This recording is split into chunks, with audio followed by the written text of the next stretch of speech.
So we're just going to push on Tony's side onto his ground, but only until his license expires at midnight. I don't care what it is. I don't care if you're in the water. I don't care if it's soup. Get it over the line. If we can get like 100 feet across that whole section. You know what it's going to cost to move that? Parker Schnabel avait un jour rêvé d'une mine d'or d'une valeur de 25 millions de dollars. Un chiffre si astronomique que seuls des mineurs légendaires osaient le murmurer. Mais ce rêve s'est envolé en un instant lorsque Big Red, son immense usine de lavage et cœur battant de son exploitation, s'est violemment effondré dans une cacophonie assourdissante de grincements de métal et de tremblements de terre. C'était un cauchemar devenu réalité. Engrenages brisés, convoyeurs arrachés, eau et gravier explosant dans les airs comme si la colère du Yukon lui-même s'était abattue sur son équipe. Et pourtant, au milieu des décombres et d'un silence stupéfait, une rumeur commença à se répandre, un murmure doux et plein d'espoir. Parker aurait empoché jusqu'à 16 millions de dollars d'or. Un chiffre stupéfiant, compte tenu du désastre. Mais comment? Quel risque inimaginable a-t-il pris pour revenir dans la course? Était-ce le retour d'une vie, ou le dernier et désespéré écho d'une saison en ruine? La géante rouge était tombée, mais pas Parker. Alors que le souffle glacial du Yukon commençait à s'infiltrer dans les vallées et que le ciel restait d'un gris sans soleil pendant des semaines, Parker se tenait debout à Dominion Creek, la concession tentaculaire sur laquelle il avait tout misé. Avec la météo de plus en plus féroce et le temps qui s'écoulait, le jeune mineur se retrouva face au plus grand défi de sa vie. Ce n'était pas qu'un mineur, c'était un phénomène, un prodige qui avait surpassé des vétérans 2 fois plus âgés que lui et gravé son nom dans l'histoire du Klondike. Mais cette saison était différente. Tout était contre lui, le climat, l'équipement, les ressources et peut-être surtout l'écrasante charge mentale que représentait la poursuite d'un chiffre qui tenait désormais plus du mythe que de l'objectif. Pourtant, Parker tenait fermement à son objectif impossible, 25 millions de dollars. Certains fans en ligne se moquaient de lui, le qualifiant d'imprudent, mais les vrais croyants savaient que si quelqu'un pouvait y parvenir, c'était bien lui. Pourtant, la réalité était cruelle. Malgré les efforts inlassables de son équipe, il prenait du retard. Parker sentait la pression monter de jour en jour. De nettoyage décevant. Je n'aime pas louer des stations de lavage, a-t-il admis. Elles sont très sollicitées, nécessitent un entretien constant et, d'après mon expérience, elles n'ont jamais été très performantes en location. Mais avec la disparition de Big Red, ces options se réduisaient. Son équipe s'enfonçait maintenant dans une couche de gravier rougeâtre de 4,5 mètres d'épaisseur. C'était un salaire correct, environ une demi-once d'or pour 90 mètres de terre. Mais ce n'était pas le genre de terrain qui allait changer une saison. Le véritable trésor se trouvait plus profondément. Le légendaire canal blanc, dont la rumeur disait qu'il contenait jusqu'à 4 fois plus d'or, peut-être même plus. C'était leur dernière carte à jouer. Leur ultime espoir de sauver la saison et d'atteindre la somme astronomique de 25 millions de dollars. Mais pour atteindre ce butin, il leur fallait un nouveau bourreau de travail, une machine capable de remplacer Big Red, capable de broyer des centaines de tonnes de terre jour et nuit sans faille. Big Red avait été cette machine, le moteur de tous les sites miniers. Et maintenant, elle avait disparu. L'eau est prête, a crié un mineur. Ouais, laisse-toi aller. Le bruit de l'eau qui coulait annonçait le début d'un nouveau cycle. Mais l'impensable survint. Un craquement assourdissant, du métal qui hurlait, de la poussière et des débris partout. Big Red était mort. Et avec cela, le rêve de 25 millions de dollars de Parker était-il également mort? Big Red, le fidèle mastodonte de fer de Parker Schnabel et la pierre angulaire de son audacieux rêve d'or à plusieurs millions de dollars, se mit à trembler violemment. Mais ce n'était pas le bourdonnement familier d'une efficacité redoutable, ni le rythme prévisible du traitement des mines. Non, c'était différent. C'était le chaos. Un frisson incontrôlable parcourut son squelette d'acier, plus proche d'un râle d'agonie que d'un mécanisme. Un gémissement profond et anormal s'éleva de l'intérieur de la machine, tandis que le métal se tordait contre le métal. Puis vint le son caractéristique qu'aucun mineur ne veut entendre, une succession rapide de craquements écœurants, de cris de boulons cisaillés et le gémissement torturé d'une machine qu'on démolissait de l'intérieur. Et comme ça, c'était fini. En quelques secondes, Big Red, autrefois le fier cheval de bataille de l'exploitation de Dominion Creek, s'est effondré sous la pression. Des composants essentiels ont été projetés hors de leur boîtier, comme des éclats d'obus. Les supports en acier ont cédé. Les roulements ont explosé. Les courroies ont cassé et se sont violemment débattues avant de s'effondrer.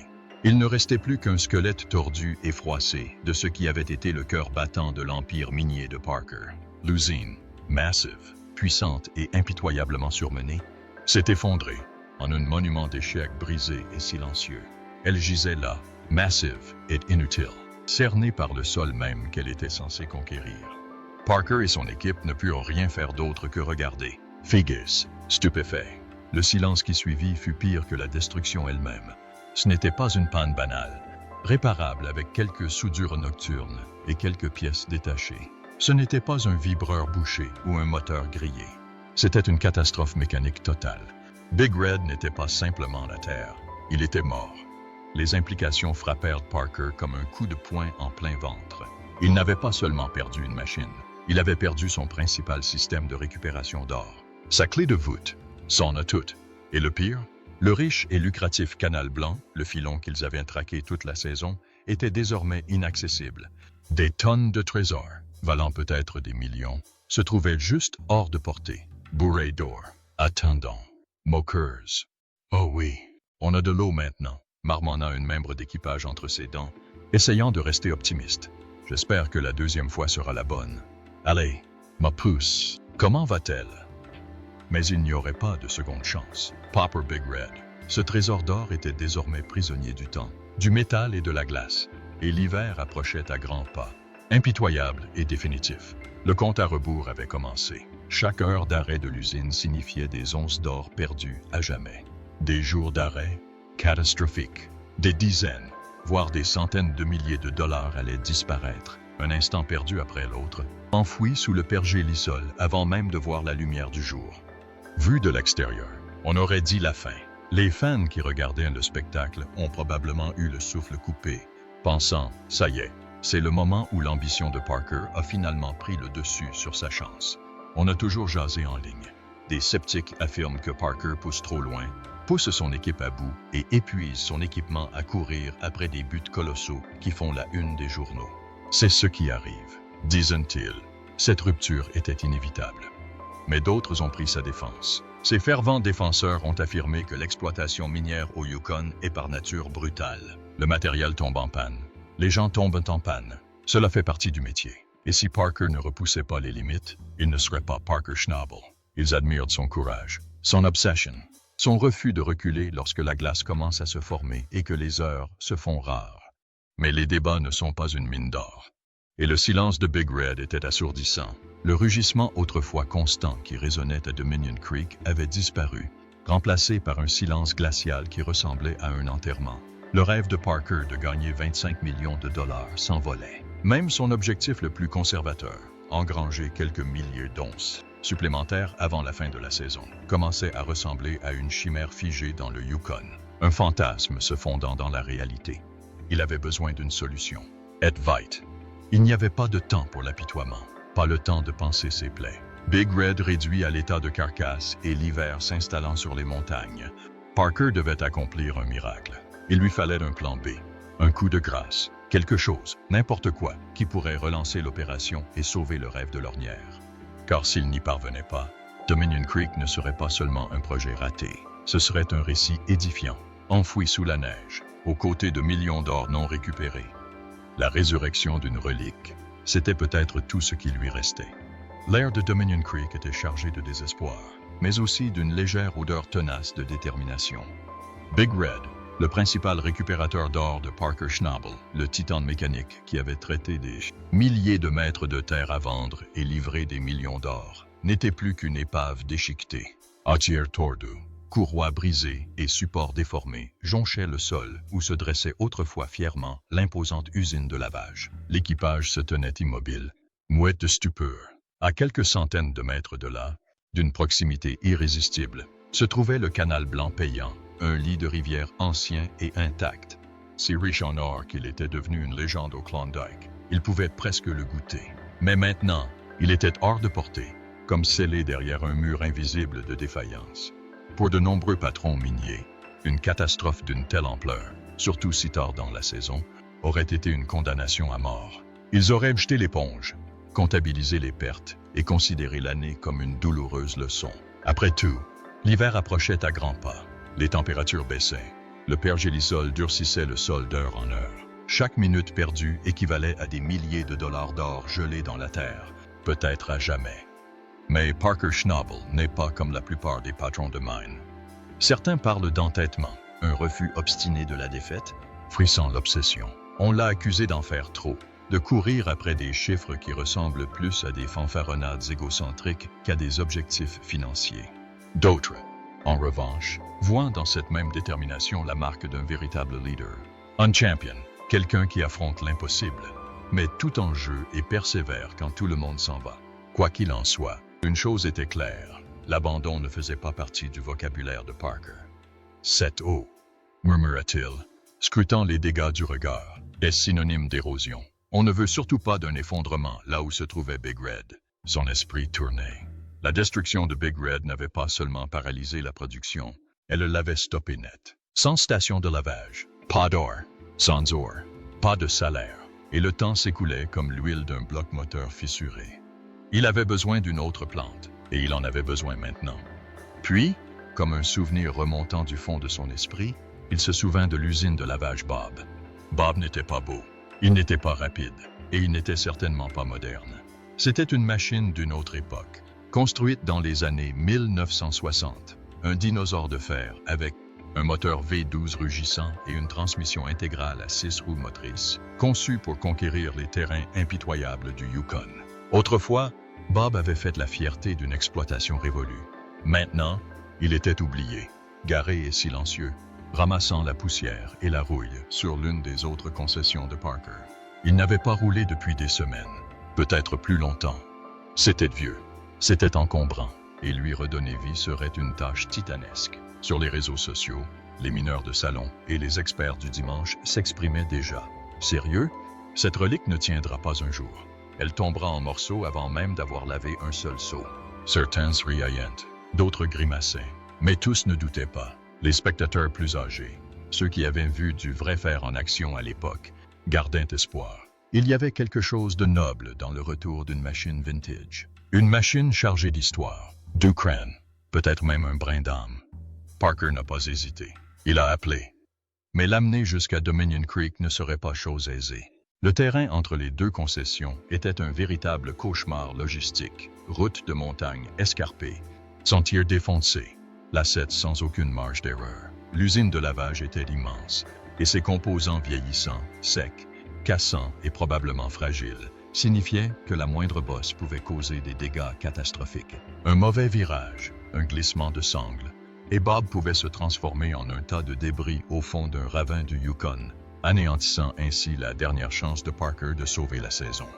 Le risque était énorme, mais la récompense? La chance de continuer à miner, la chance de se frayer un chemin et d'atteindre ce canal blanc riche en or. Ça valait vraiment le coup. Malgré l'épuisement dû à l'échec de Big Red, malgré le froid et la fatigue persistante d'une saison difficile, l'équipe de Parker n'a pas hésité non plus. Ils se sont mobilisés, ils ont chargé les outils, vérifié les chaînes, rempli les camions et les grues. Ce n'était plus un simple travail, c'était une mission. Et c'est à ce moment-là que la véritable force de leadership de Parker s'est révélée. Qu'on l'aime ou qu'on le déteste, il est indéniable que son équipe le suit dans l'épreuve.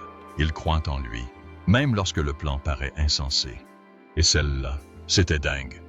Mais parfois, au Yukon, la folie est exactement ce qu'il faut pour trouver de l'or. Il devait manœuvrer prudemment ce mastodonte à 6 roues motrices, ce géant de 60 ans, sur certains des terrains les plus accidentés du Yukon. Chaque bosse, chaque pente raide, chaque virage serré était un moment palpitant. Le moteur V12 de l'usine de lavage Bob rugissait et crachotait probablement, un bruit inédit depuis des semaines, tandis qu'il s'engageait péniblement vers Dominion. On va juste démarrer cette centrale et voir si ça marche. On a de l'eau, ce qui est bien, et on a un écran qui tremble, ce qui est bien. Il y a un certain romantisme à voir ces vieilles machines allumées, et beaucoup de téléspectateurs adorent ces réparations désespérées et ingénieuses, si courantes dans Gold Rush. C'est cet esprit d'exploiter au maximum ses ressources, de ne jamais abandonner. Pour la plupart des petits mineurs, un nettoyage $250 000 serait une bonne raison de débourser du champagne. Ce serait un tournant décisif, le genre de résultat qui transforme une saison difficile en une saison rentable. Et soyons clairs, 96 onces d'or. Ce n'est pas rien. Après tout le chaos, les revers et la douleur de la perte de Big Red, cet or était une lueur d'espoir. C'était la preuve que l'or était toujours dans le sol et que leur travail acharné n'avait pas été vain. Pour l'équipe, c'était un regain de morale bien nécessaire. Pour les fans qui regardaient depuis chez eux, c'était comme un arc de rédemption. Vous voyez, Parker trouve toujours une solution. Oh, disait-il, le gamin n'abandonne jamais. Mais Parker Schnabel n'est pas comme la plupart des mineurs. Il ne court pas après les petites victoires. Avec un objectif de 25 millions de dollars fixé pour la saison et le spectre de Big Red toujours menaçant, cette récolte n'était qu'un début. 96 onces, c'était l'apéritif. Bien sûr, cela prouvait que leur plan de secours n'était pas un échec total. Merci d'avoir fait ça. C'est une bonne configuration. J'aime le plan, et il y aura toujours quelques détails à régler. Mais jusqu'à présent, je l'aime bien. Ce plan de lavage, Bob, pouvait effectivement attraper de l'or. Mais ce n'était pas la ruée vers l'or que recherchait Parker. Loin de là. Le véritable trésor, celui qui pourrait véritablement renverser la situation cette saison, était encore enfoui au plus profond des chaînes payantes. C'est ce qui faisait jaser. Plus riche, plus vieux, intact depuis des années. D'après leurs recherches, il était 4 fois plus riche que le gravier rouge qu'il venait de traverser. Ce salaire blanc pourrait tout changer. Et maintenant, tous les regards se tournèrent vers Bob, le lavoir. Il ne s'agissait pas seulement de tirer quelques grammes supplémentaires de la poussière. Il s'agissait de la saison entière de Parker, de sa réputation, de son héritage. Après tout, l'homme s'est fait un nom en prenant de gros risques et en les transformant en victoires encore plus grandes. Mais cette fois, les enjeux étaient différents. Toute l'opération reposait désormais sur une machine vieille de plus d'un demi-siècle. À peine remise en état, Bob, l'usine de lavage, n'avait jamais été conçue pour être le héros d'une exploitation aurifère moderne. Mais la voilà, avec sa structure en acier vieille de 60 ans, gémissant et cliquetant sous les projecteurs. Le nettoyage d'250 000 $ leur a donné un peu de répit, mais c'est le canal blanc qui allait les faire triompher. C'était l'objectif qui pouvait les ramener vers les objectifs ambitieux de la saison, des objectifs qui semblaient désormais lointains. Bob, le wash plant, devait performer. Il fallait que le système fonctionne à plein régime, qu'il fonctionne correctement et qu'il ne s'effondre pas sous la pression, car s'il tombait en panne maintenant, Parker ne perdrait pas seulement de l'argent.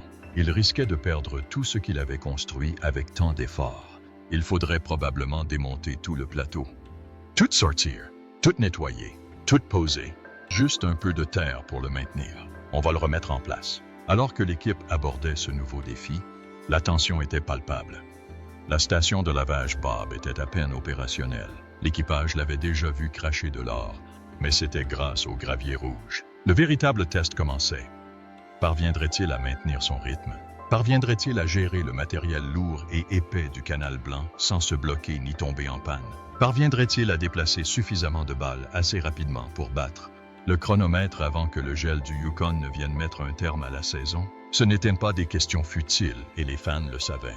Les commentaires fusent déjà en ligne. Certains sont convaincus par Parker et sa machine à sous. D'autres étaient prêts à parler d'un autre coup audacieux voué à l'échec. Mais c'est ce qui rend l'histoire de Parker si captivante. Il vit entre gloire et désastre, entre gagner des millions et les voir disparaître. Avec le temps qui passe et la météo qui s'annonce, les prochaines semaines seront cruciales.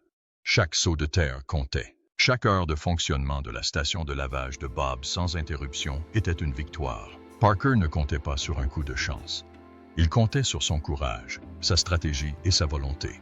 Et peut-être, juste peut-être, cette vieille machine oubliée pourrait-elle réussir l'un des retours les plus inattendus de l'histoire de la ruée vers l'or. Les forums de fans se sont probablement enflammés pendant cette période. Les sceptiques pointaient du doigt l'âge de Bob, prédisant des pannes constantes face aux matériaux plus résistants du canal blanc. Les partisans vantaient l'ingéniosité de Parker et l'éthique de travail acharnée de son équipe. Gold Rush se nourrit de cette tension, mettant en valeur la résolution de problèmes minute par minute. Peut-être la teneur en argile du canal blanc obstruait-elle les tamis, obligeant à des nettoyages fréquents et chronophages. Ou peut-être sa densité nécessitait-elle l'ajout de rampes de pulvérisation plus agressives, voire la modification des élévateurs internes du tambour pour assurer une agitation et un lavage adéquats.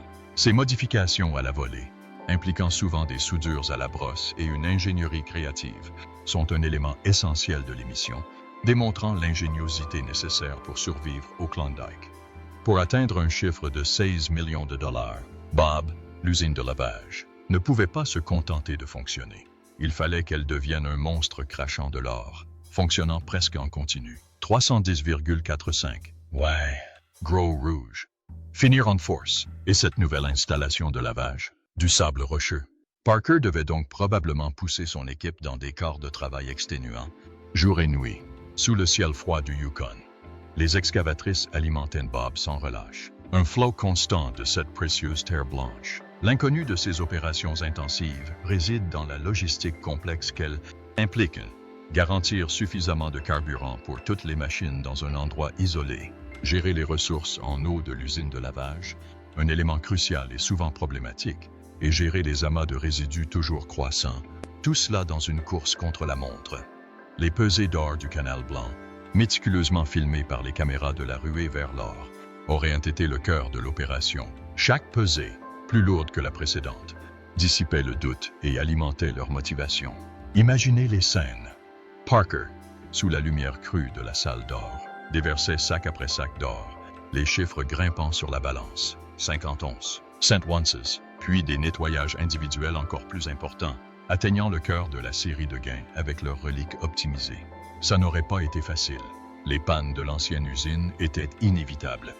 Chaque fois que l'usine de lavage de Bob craquait ou qu'une courroie cassait, la tension montait en flèche, l'équipe s'efforçant de réparer le problème, sachant que chaque heure perdue était de l'or perdu. Atteindre une récolte de 16 millions de dollars avec une usine de lavage de secours, surtout une de l'époque de Bob, relève du miracle en matière d'extraction d'or. Cela témoigne de plusieurs facteurs, dont l'incroyable richesse des ressources du chenal blanc de Dominion Creek, l'incroyable capacité de Parker à trouver et exploiter de tels terrains, ainsi que la détermination inébranlable de son équipe, suggèrent également que, pendant une période significative, ils ont réussi à maintenir l'usine de lavage Bob à une capacité étonnamment élevée, preuve de leur compétence en mécanique et de la pression constante de Parker pour l'optimiser. Il ne s'agissait pas seulement de remplacer Big Red.